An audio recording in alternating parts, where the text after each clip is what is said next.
Assalamualaikum warahmatullahi wabarakatuh. Ya, kami dari kelompok 4 izin memaparkan tugas P5 Fase X dengan tema kepekerjaan yaitu wawancara UMKM. Sebelumnya, izin memperkenalkan diri, nama Latif Hidayatullah dari kelas 10 TJKT 2 dari kelompok 4. Perkenalkan, nama saya Rafa Saputra dari kelas 10 TJKT 2 kelompok 4. Izin memperkenalkan diri, nama Sultan Arasid dari kelas 10 TJKT 2 dari kelompok 4. Langsung saja, nggak usah berlama-lama, langsung ke video wawancaranya. Halo teman-teman. Nah, sekarang kita lagi di mana nih, Teh? Lagi di Dimsum Delight. Dimsum Delight.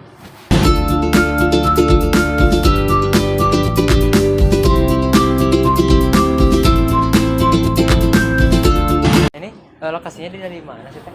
Lokasinya ada di Jalan Masjid Agung nomor 21 di Kau, Sukabumi. Masih Sukabumi dong, dekat Masjid Agung. Langsung aja ya, langsung pertanyaannya. Boleh. Jadi pertanyaan pertama itu tentang kelebihan bisnis Teteh. Jadi apa yang Anda anggap sebagai keunggulan utama produk atau layanan yang Anda tawarkan dibandingkan dengan pesaing? Mungkin kalau misalnya untuk keunggulan produk ada di produknya sendiri, di mana supplier dimsumnya tuh beda gitu ya dari yang lain gitu. Kebetulan kita dari Bogor, jadi ya Masih mungkin fresh lah ya, Teh ya. jadi premium quality. Premium Dari quality. sausnya juga dan lain-lainnya juga. Langsung selanjutnya, Teh ya. Boleh. Nah, sekarang tadi itu ngomongin tentang kelebihan ya, Teh ya. Sekarang jadi kekurangan. Nah, apakah ada aspek tertentu dari bisnis Teteh yang menurut Teteh perlu diperbaiki atau ditingkatkan?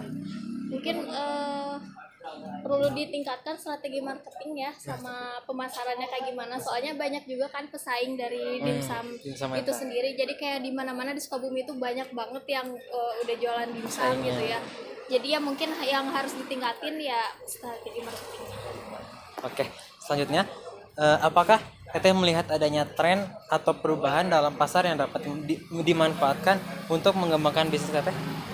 Jadi kayak trennya kayak gini nih, jadi Teteh termotivasi nggak untuk merubah bisnis Tetehnya gitu?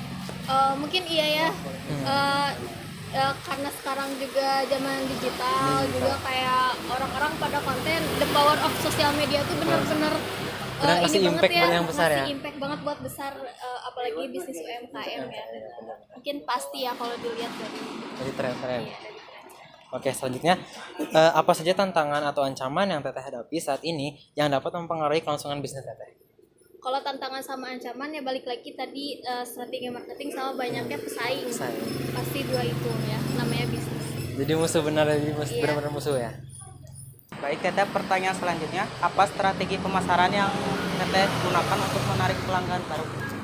Mungkin untuk strategi pemasaran, pertama upload sosial media ya, karena sosial media tuh benar-benar the power of marketing gitu ya. Jadi kita juga mikirin konten dan strategi marketingnya itu sendiri kayak gimana. Jadi antara pedagang sama audiens konsumennya kayak gimana. Jadi pakai media sosial, Teh. Iya. Baik, pertanyaan selanjutnya, bagaimana Teteh menjaga kualitas produk atau layanan yang Teteh tawarkan? Untuk menjaga Kualitas produk. pastinya kita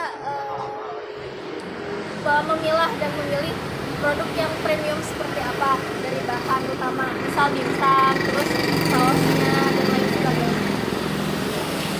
Baik, Teteh, pertanyaan selanjutnya, apa yang menjadi motivasi utama Teteh dalam menjalankan bisnis ini? Yang pertama, saya suka tantangan baru gitu kan. Untuk menjalankan bisnis pasti banyak tantangan ya. Dan saya suka ketika saya tertantang. Lalu juga untuk membuktikan kepada orang tua bahwa saya tuh bisa berdiri di kaki sendiri gitu ya. Sama satu, patah hati. Bagaimana Anda mengatasi persaingan di pasar yang semakin ketat? Pasar semakin ketat ya.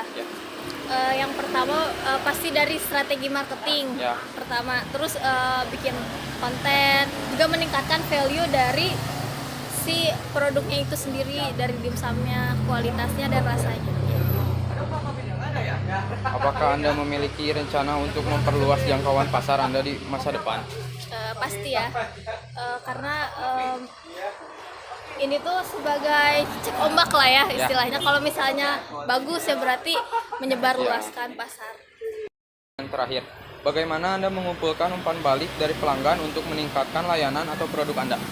pastinya diterima dengan sangat baik ya, karena kita juga belajar untuk membangun bisnis, jadi pasti banyak kesalahan yang harus diperbaiki.